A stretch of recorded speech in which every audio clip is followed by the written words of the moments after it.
Vladimir Putin! Not since Adolf Hitler has the world feared a dictator like Vladimir Putin. This is the most serious crisis humanity has ever faced. Hitler's insanity sparked a world war. Tonight, we're asking, could Putin, the tyrant, do the same? You have an aggressive psychopath in the Kremlin with nuclear weapons and a taste for blood. Will he stop with the carnage and destruction of Ukraine? Will anything satisfy his mad ambition? There is something wrong there. There is a screw loose. But should we be surprised? For too long, we have let him get away with atrocities. Tonight, we'll investigate whether Putin has lost his mind. I believe that Putin is a good leader of Russia. He is clearly psychologically deranged. Has he unleashed a war that will turn global? Don't kid yourself. That's called World War III. We don't want this. We never wanted this. We never asked for it. And we ask, where will it end? Billions of people dying and humanity devastated. He has said that Russian troops will not attack civilians. You're talking rubbish, Tony. You're a disgrace. You're sitting in your safe place and you are there to tell me what's happening in my country. Doesn't Vladimir Putin think he's invincible? Is there a force in the world right now that is able to stop Putin from doing what he's doing? Good evening, I'm Liz Hayes, and this is Under Investigation.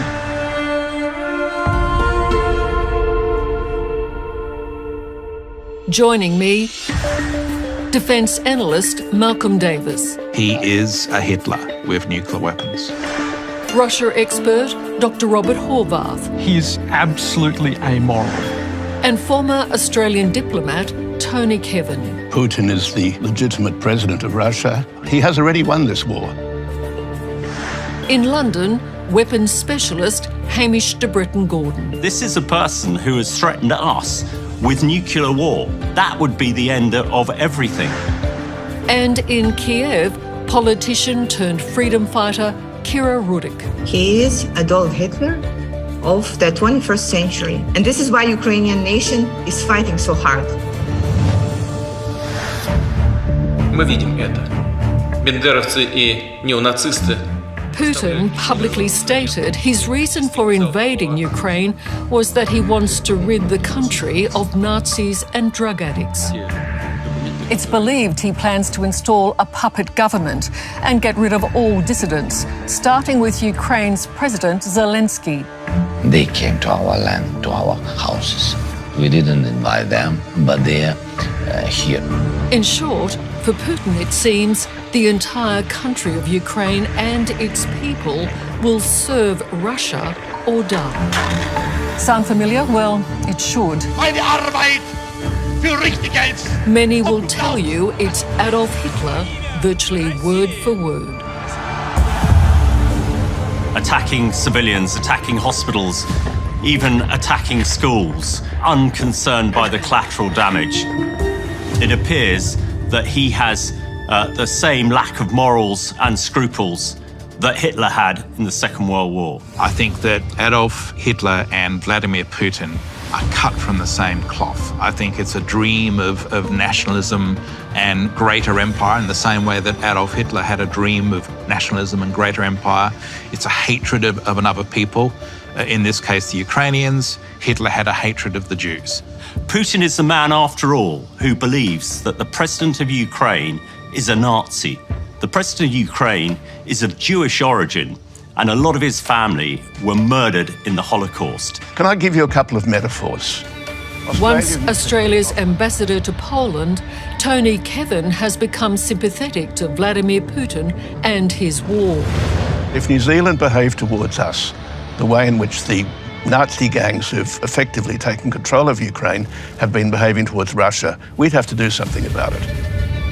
In fact, extreme right-wing parties are a political fringe in Ukraine, winning just 2% of the vote in the last elections, far less than any other European country. It's not the point, because I was about to make the point. But what Tony says today is what the people of Russia are being told by their president. Спецоперации. Специальную военную операцию по защите ДНР и ЛНР.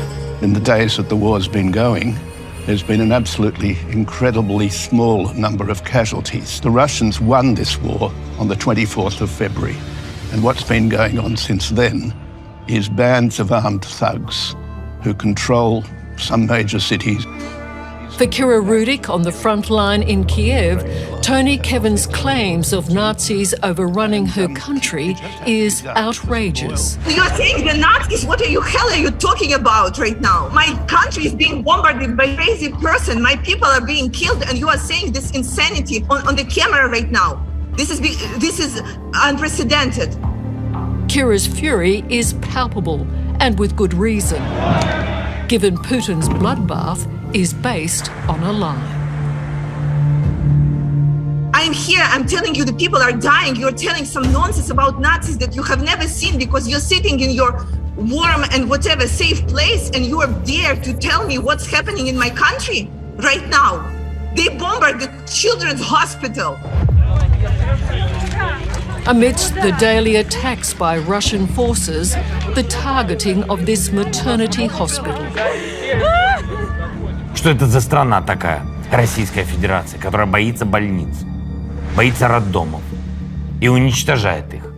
I'm telling you what is going on here on the ground, where people are being killed by Putin, who is trying to take our country just because he is crazy and he thinks that he can do it. And because NATO is right now is still considering what they are going to do. This is the only thing that is happening. And there is no false narrative. There is the truth and the BS that you are feeding to people right now.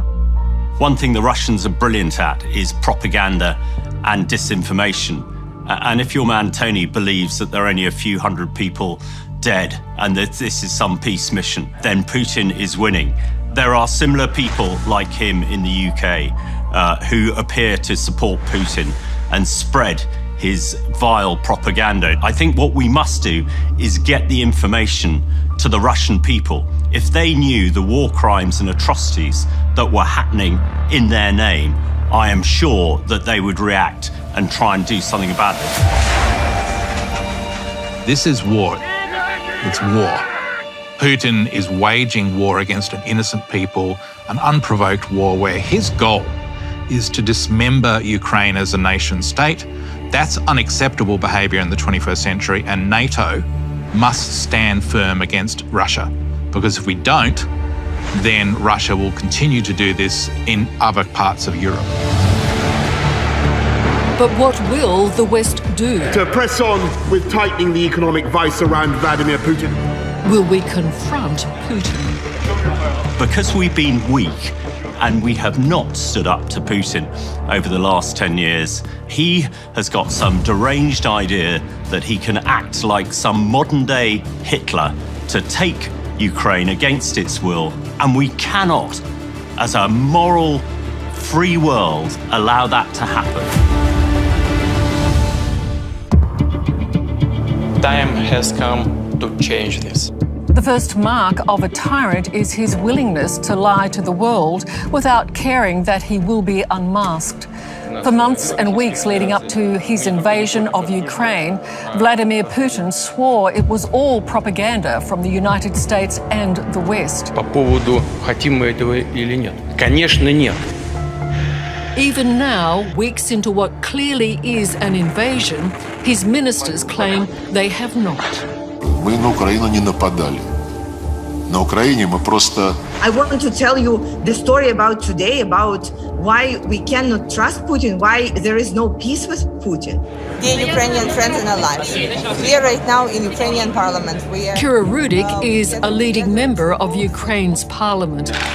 But just over 3 weeks ago, she became a freedom fighter when Vladimir Putin invaded her country. We will protect our soil with our blood, with our lives. Every single night we have to hide under the stairs because Putin and his forces are attacking my town, are attacking my house, are attacking our country. There's a boy today who died out of dehydration. And what kind of the world we are living in if in 21st century, in the middle of Europe, there are children who are dying of dehydration because the tyrant decided this is not just not right, this is terrifying. This is why I'm bearing arms to step up and to fight this, because this is not what I want for my country, for my children, for the children of Ukraine. We don't want this, we never wanted this, we never asked for it.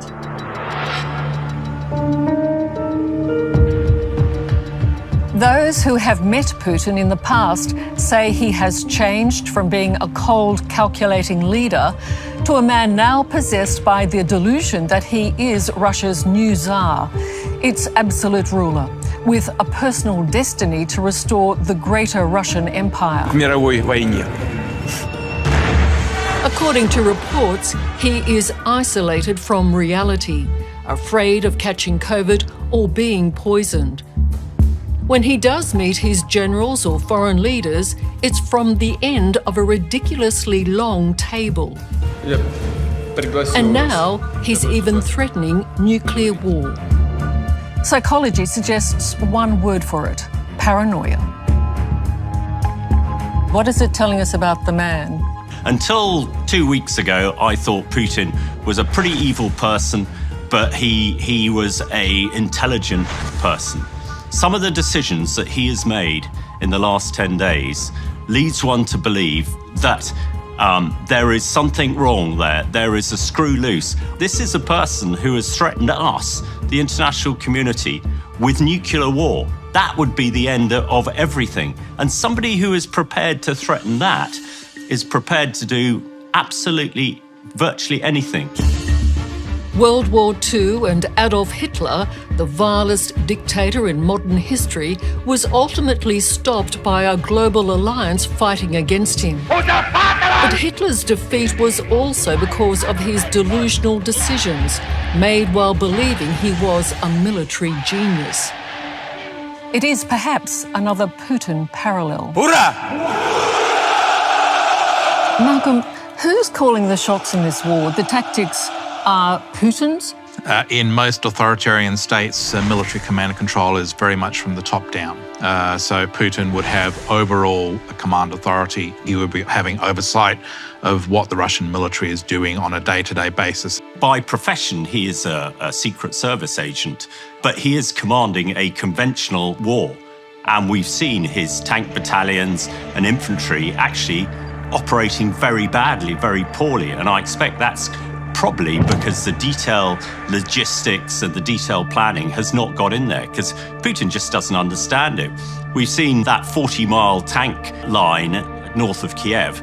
The soldiers aren't being fed. Their morale is crumbling.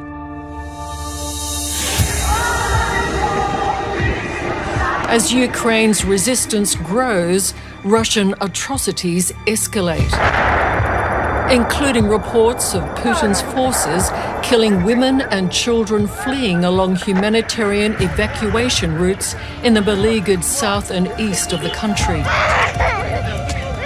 There is city of Mariupol that is in the east of my country.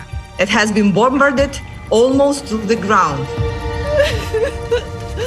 And there are women and children there who demand humanitarian evacuation, humanitarian convoy. And there has been a Red Cross mission that has come to take them out of there. And Putin gave us the word three times that he will let the humanitarian convoy out. And every single time of those, when the people, women and children who are starving, who don't have water, who don't have humanitarian aid, were trying to get out, Russian soldiers were firing their guns at them. When you see Russian forces shelling humanitarian evacuation routes, where you see Russian forces deliberately mining those evacuation routes purely to kill civilians, Putin would know about that. He would have to give that authorization. Chemical weapons expert Hamish de Breton-Gordon has fears that when Putin's forces try to take Ukraine's larger cities, his brutalities will get worse. Barbaric acts like those committed in Syria, where Putin covered for dictator Bashar al-Assad, who killed his own people with poisonous gas. Once we get into fighting in the cities like Kyiv, I think it's going to turn very, very bad indeed. Huge casualties on all sides. In Syria, those sieges were always finished with chemical weapons. And I don't see Putin having any qualms about using chemical weapons. It's that horrific prospect that has Ukraine's president pleading with the US and NATO to enforce a no-fly zone over his country. We are speaking about closing the sky. Now it's very bad. And in future, it will be too late. But so far, the skies still belong to Putin. Despite heroic and unexpected resistance by Ukrainian ground forces. We have been told that we will not stand for more than 48 hours. And we are standing right now. Putin has not taken any major city of Ukraine. And we keep fighting. And we are very good in fighting on the ground. However, we do need support from the air. And this is what we have been pleading to the whole world, to the NATO countries. Give us the no-fly zone over Ukraine. Close the sky for us, so we will be able to fight his troops on the ground. And this is the crucial question. Is there a force in the world right now that is able to stop Putin from doing what he's doing? Tony, how do you see Vladimir Putin and what would stop him? Russia is facing an existential national security crisis. It's been building for the last 25 years. Former Australian diplomat Tony Kevin unashamedly supports Vladimir Putin, and his view is a mirror of Putin's propaganda that Nazis are in charge in Ukraine. These are not nice people. They have anti-Russian mentality. That's what drives them. There's a lot of anti-Semitism in their ranks, and then blame sorry, it. that's wrong. Oh, please, would you give no, me that's my wrong. I'm sorry. ability to answer my question, please? No, I'm sorry. You are spreading an untruth here. Oh, am I? Corridors Everything were you've established. said so far has been untrue, and you interrupt me while I'm speaking. Yes, do you have an answer to that? Yes, I do. He's won the war in Ukraine. He has air superiority. His forces command a very large part of Ukrainian territory already. It just had to be done. It was a boil that had to be lanced. It was a cancer that had to be cut out. That is the most insane analogy. Thank you. That's your Russia view. is committing crimes against humanity. Don't listen to people lying to you with the Putin's propaganda in their words, because he doesn't care for human life, and these are the facts, not something that Putin wrote in his small book and gave you to read it on the TV. So now there is a question regarding the countries of NATO of how are they going to act? NATO is saying, yeah, it's very scary. We don't want to provide you with a no-fly zone because it can start the World War III. I can tell you it has already started. I think we need to really seriously threaten no-fly zones, because that's what Putin is really concerned about, is if his aircraft cannot maneuver over Ukraine and his ground troops are operating so badly, I think the Ukrainian military and the Ukrainian militias will very quickly turn him over.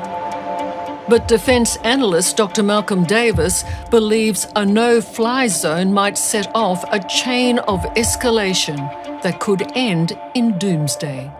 If we set up a no-fly zone over Ukraine, the Russians will test it, and we will have to shoot down Russian aircraft. And the challenge then is, what is the escalation chain from that point onwards, where we've just shot down Russian aircraft or they've shot down our aircraft? And the risk is it goes all the way up to a global thermonuclear war. And then you have billions of people dying and humanity devastated potentially for centuries. For Ukrainians, these are the darkest days.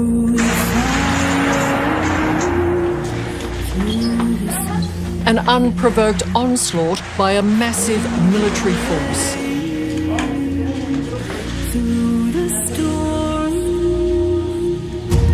But surely the most terrifying prospect facing Ukraine and the world is Vladimir Putin's apparent willingness to use the worst weapons of all. Putin recently put his nuclear arsenal on high alert.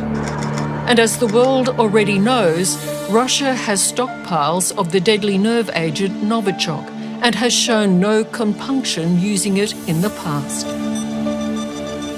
In March 2018, Russian agents used Novichok in the UK in their attempt to murder a former spy. Он просто подонок.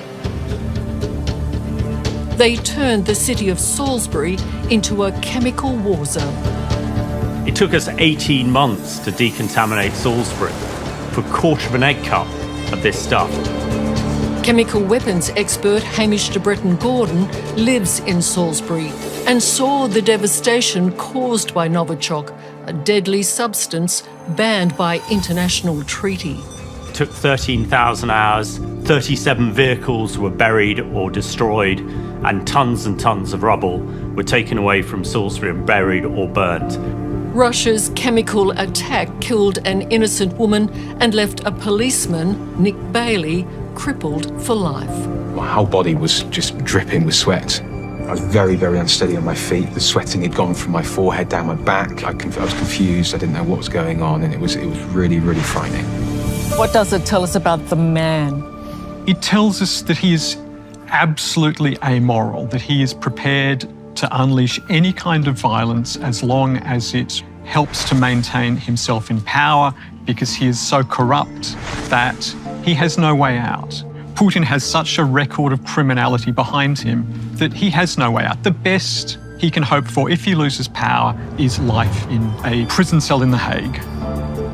Dr. Robert Horvath has studied Vladimir Putin for decades and believes he will use any weapon he has to save himself from the fate of dictators before him, like Romania's Nicolae Ceausescu, shot by firing squad in 1990.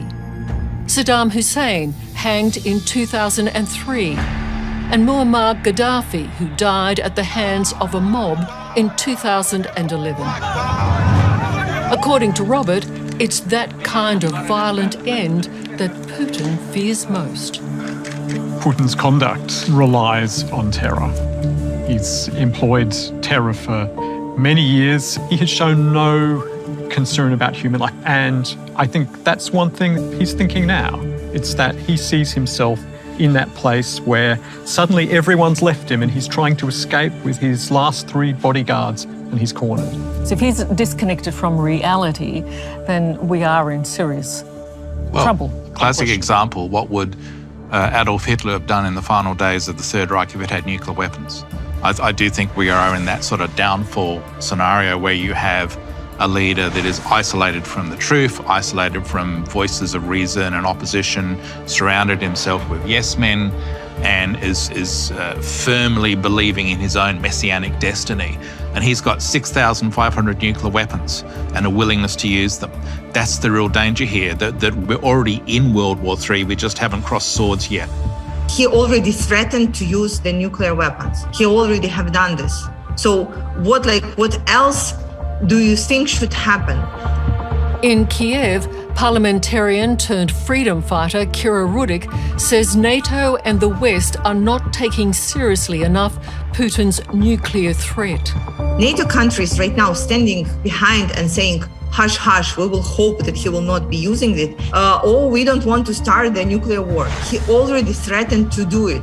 This is what the dictators do. And the only thing that he responds very well is to power when you are able to say, no, you're not going to do it. You know how we say about the war and shame? That if the war comes to your country and you choose the shame, then you get both war and the shame.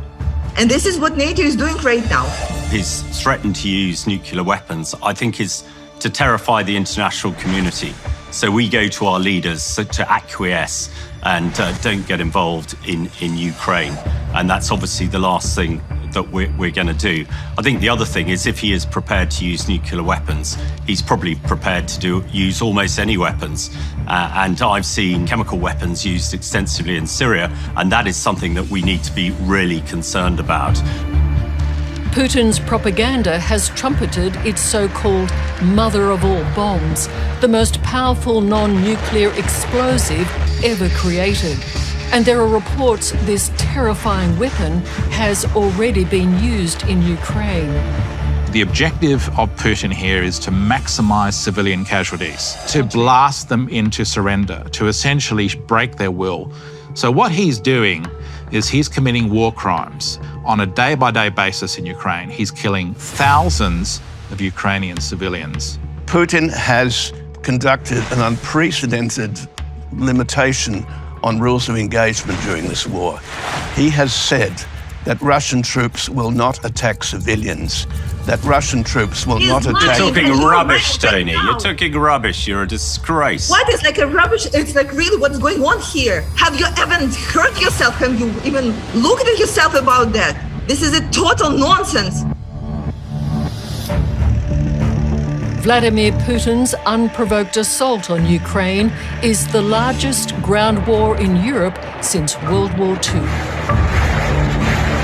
But if we are dealing with a madman, what chance is there for any reasonable end to this conflict? Is compromise, even a back down, a psychological impossibility for Putin? Experts have said that his aggression, narcissism and lack of empathy suggest he could be suffering a mental disorder. He is showing all the signs, is he not, of what would be classically considered a psychopath? Yep, I agree with that. I think he is a psychopath. If we accept that this is part of his makeup, what is he thinking right now? What is he personally thinking? He probably believes he is winning because he believes his own twisted logic and no one's telling him you're not winning. Everything's going horribly wrong. And when he is confronted with that reality, I take you back to the Führer in the bunker situation. He goes into a volcanic rage.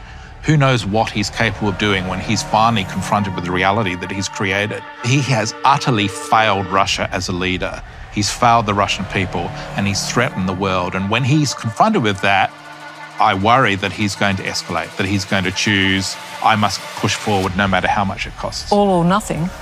All or nothing.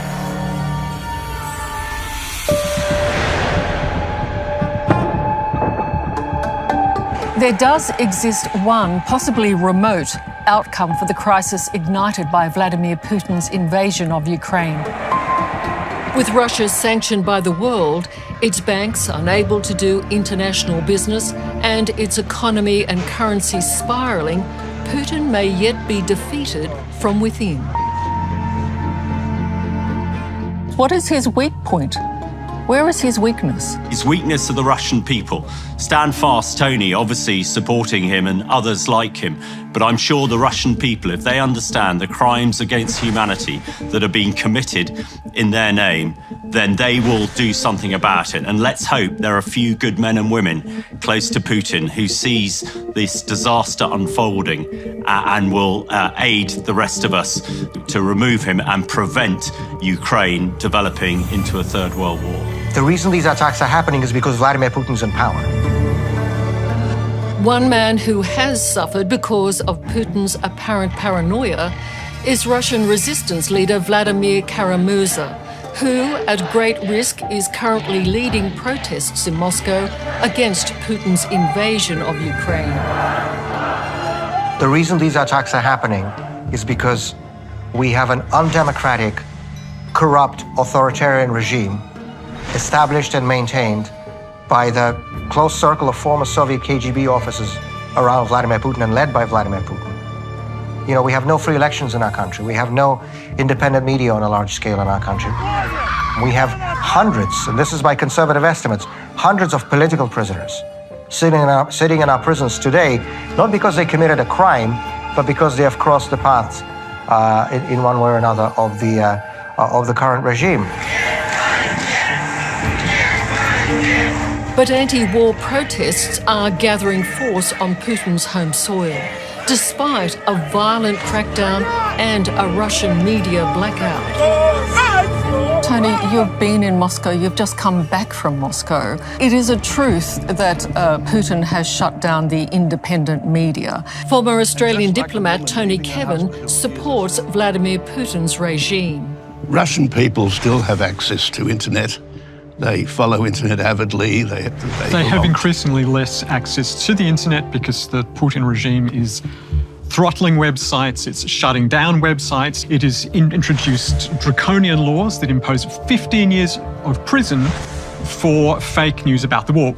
And fake news in the language of the Putin regime means anything that does not accord with the official lies. Putin is waging a genocidal war in Ukraine, but he's also waging a war against his own people. Can I ask you this? Would you love Russia less if Vladimir Putin was not there?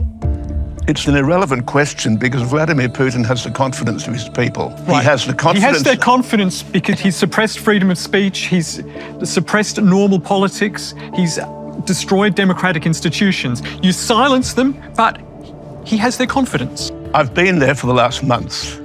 The Russia I lived in for the last month is not the country you described. People are not silenced. They're proud of their country. They will not accept the narrative that you Western information warriors are trying to gaslight them with. Russia will be disconnected from the internet. They will go internal. This will happen just because Putin already closed all the independent media, but I don't think that will change a lot for Russian people because they're being kept in the dark.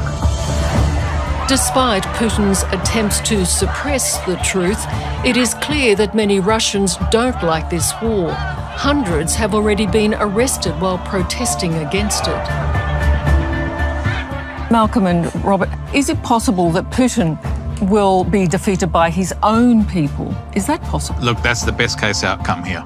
And when it becomes clear to Putin and to the people around him that Russia is losing and losing badly, two possibilities emerge. Either Putin will be deposed in a coup d'etat, which comes with risk because if Putin, like an animal cornered, fears that he's got no other place to turn, he'll lash out and escalate. And we're back to the nuclear question. And that's what really worries me, is that second option.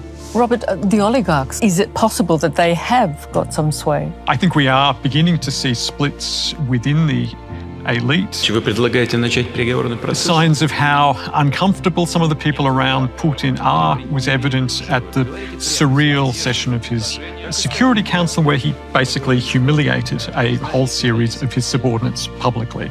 That's a sign of just how deranged Putin is now and how unstable this regime is. Is there also one more solution to the world's most dangerous man? Would America, the West, come to consider him such a threat to peace and security that he would be personally targeted, taken out as just another terrorist? This is a bold question, but is it possible the West may view him as a terrorist and deal with him as they have other terrorists? Yep, I agree with that. And for too long, we have let him get away with atrocities. That if it had been some leader in the Middle East, he would have been bombed by now. You have an aggressive psychopath in the Kremlin with 6,500 nuclear weapons and a taste for blood. He invaded and annexed the Crimea in 2014. He got no response. He invaded and annexed parts of Georgia in 2008. He got no response. He assassinated people with chemical weapons in Britain. Virtually no response. He shoots down an airliner, MH17, over Donetsk. No response. Yeah. If you were sitting with Vladimir Putin, and of all of us, you'd be the closest to doing that. Tony, what would you be saying to him?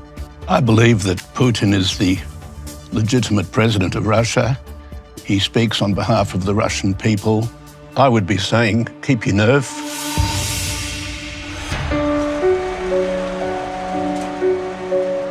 Look at all the wrong and take it all. Just coming out of the great pandemic, we are now living through the most perilous time of this current century. Direct confrontation between NATO and Russia is World War III, something we must strive to prevent. As we've examined tonight, there are no easy paths to peace, no easy means of stopping Vladimir Putin's campaign of terror in Ukraine without seemingly provoking what could become a global conflict. Most of all, as we've discussed, there is no easy way of dealing with a tyrant and a madman if that is what Vladimir Putin truly is. So, are we up to it? And what will it take?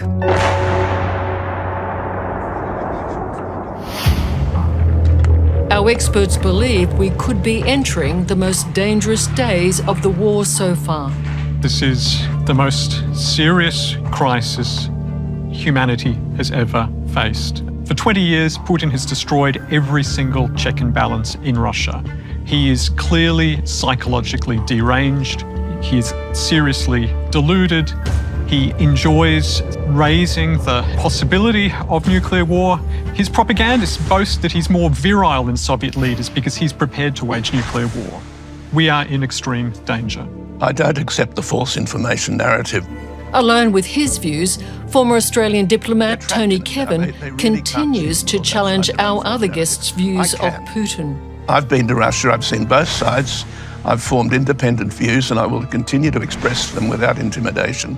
And I'm sure that Ukraine will be a happier place, whether in a few weeks or in a couple of months. This will pass.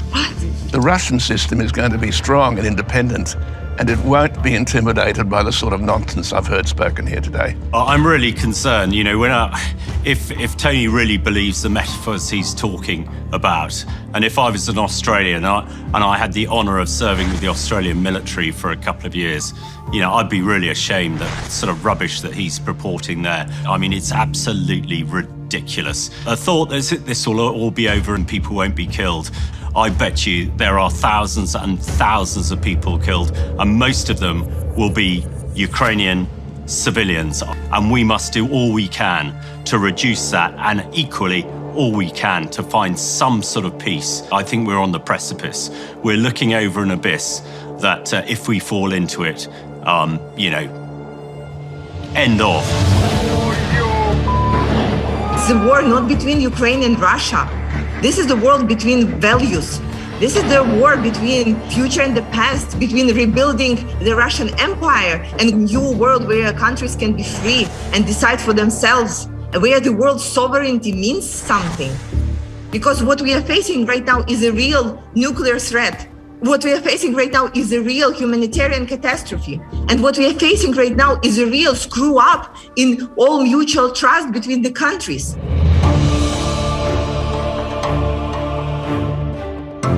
We are at a really dangerous point in human history, probably the most dangerous since the end of the Second World War. And I wonder what future historians will write.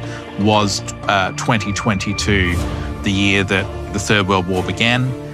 All things are possible, including the very worst case scenarios. Vladimir Vladimirovich Putin. He is a Hitler with nuclear weapons.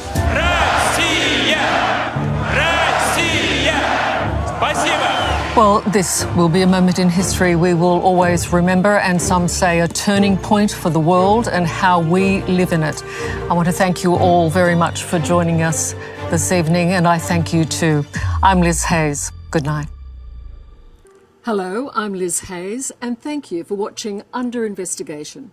Subscribe to our channel now for exclusive clips, and don't miss out on full episodes of Under Investigation on 9Now and the 9Now app.